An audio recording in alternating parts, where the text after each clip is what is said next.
Guys. सो आज जो है 30 अक्टूबर है और कल 29 अक्टूबर को मेरा सीपीओ का फिज़िकल हुआ। फिज़िकल में मेरे साथ क्या हुआ बेसिकली आपको पूरी डिटेल बता देता हूँ।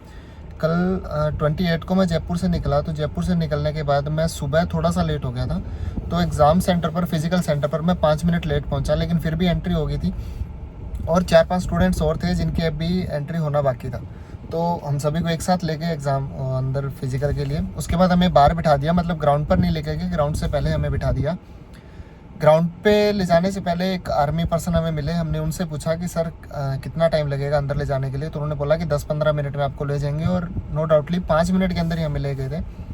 जैसे ही अंदर लेके गए तो ऑलरेडी 2 ग्रुप बन गए थे, हमें थर्ड ग्रुप में डाला। थर्ड ग्रुप में डालने के बाद क्या हुआ कि हमारा तो अभी बायोमेट्रिक चल रहा था, उस टाइम तक जो है फर्स्ट ग्रुप की रनिंग स्टार्ट हो गई थी। अब रनिंग होने के बाद क्या हुआ, फर्स्ट ग्रुप का जैसे ही 1600 मीटर कंप्लीट हुआ, उस ग्रुप के अंदर आई थिंक 50 से 55 के आसपास स्टूडेंट्स थे। उनको 100 मीटर पर भेज दिया था 5 मिनट के अंदर, और सेकंड ग्रुप को 1600 मीटर पर ले आए थे। सेकंड ग्रुप की जैसे ही 1600 मीटर कंप्लीट हुआ, उस ग्रुप में भी आई थिंक ये 50 से 60 के भी स्टूडेंट थे। एग्जैक्टली काउंट नहीं कर पाए क्योंकि उस टाइम पर मेरा बायोमेट्रिक हो रहा था, तो मैं बिजी था। और हमारा बायोमेट्रिक जैसे ही हुआ हमें ट्रैक पर ले जाते गए।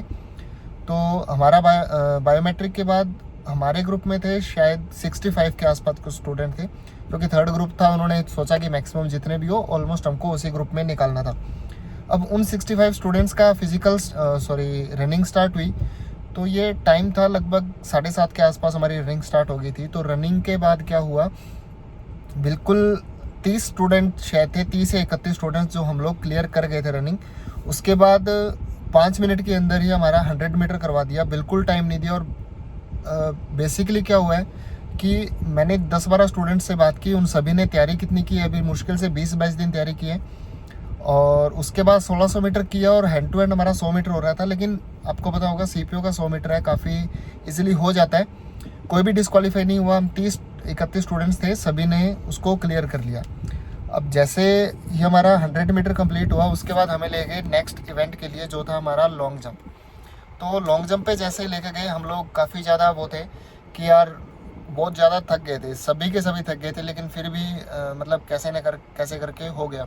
अब मेरा जब लॉन्ग जंप का टाइम आया तो आई थिंक मुझसे पहले 7-8 स्टूडेंट थे जिनका इवेंट हो चुका था, हमारे ग्रुप के जो 30 स्टूडेंट थे उनमें से।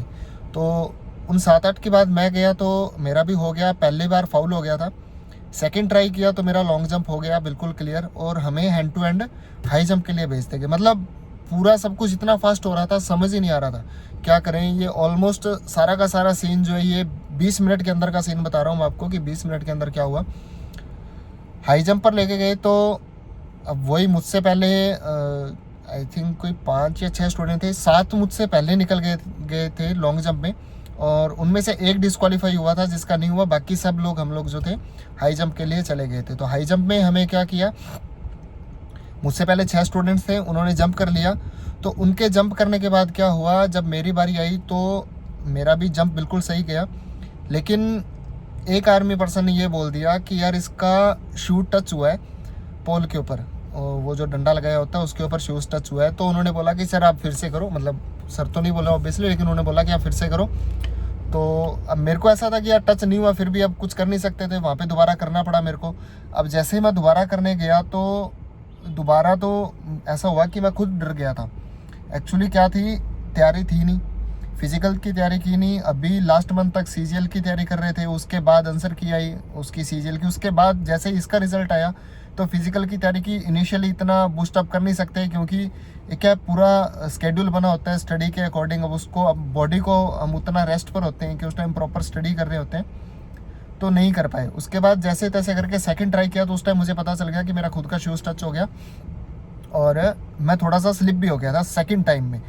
उसके बाद थर्ड जब ट्राई करने गया, थर्ड टाइम था मेरा, लास्ट चांस था, तो उस टाइम मेरे साथ एक स्टूडेंट थे, उन्होंने बोला कि यार शूज़ खोल के ट्राई कर, और वो मेरी सबसे बड़ी गलती थी, मैं जंप ही नहीं ले पाया। मैं शूज़ खोल के ट्राई किया, मेरा प्रॉपर जंप ही नहीं हुआ। इनफैक्ट ये मानो कि मेरा पैर का जो नीचे का हिस्सा है ना, वो पूरा का पूरा वो पोल ही गिर गया था साथ में, वो उसके ऊपर टच हो गया, और वहाँ से वो थर्ड चांस था वो भी चला गया। इस तरीके से मतलब मेरा सीपीओ बिल्कुल क्या हो गया, फिजिकल दिया लेकिन क्लियर नहीं कर पाया। और पूरी उम्मीद थी कि यार कर जाऊंगा, मतलब इतनी अंदर से प्रिपरेशन करके गया था, फिर भी नहीं हुआ।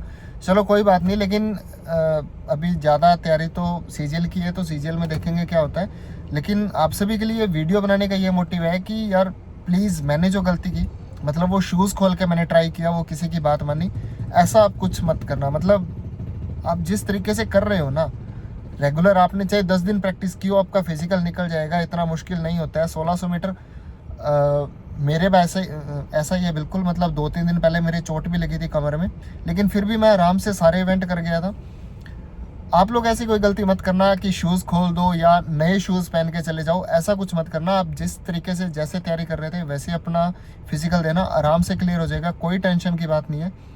और आई थिंक मोस्टली जो स्टूडेंट्स थे, मैंने जितनों से बात की, वो सभी के सभी क्या कर रहे हैं, सीजीएल की तैयारी कर रहे हैं। मतलब जिसका सीपीओ क्लियर हुआ है उस सभी को उम्मीद है कि वो सीजीएल भी क्लियर कर जाएंगे, तो वो सभी के सभी क्या कर रहे हैं, सीजीएल की तैयारी कर रहे हैं, मेंस की।